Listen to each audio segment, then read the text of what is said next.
প্রায় ৪ মাস পরে আমি রাজশাহীতে যাচ্ছি কুয়াকাটা থেকে, এবং বরিশালে আমরা ১ ঘন্টার মাত্র ব্রেক নিয়েছিলাম।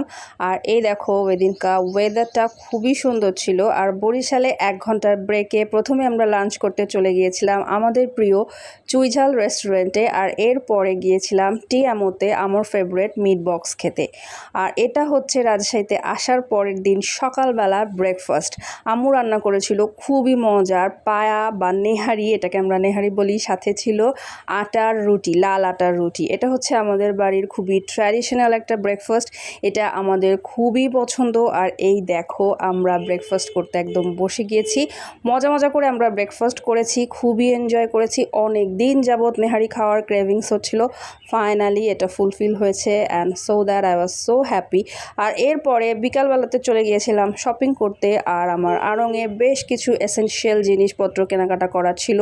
আর রাজশাহীর আড়ংটা বেশ বড় এবং এখানে অনেক কালেকশনস থাকে, সেই জন্য আমি এখান থেকেই শপিং করব বলে ডিসাইড করেছিলাম। এবং আমি আড়ং থেকে কী কী কেনাকাটা করেছি সেটা আমি তোমাদেরকে পরবর্তীতে অন্য কোনো ভ্লগে দেখাবো।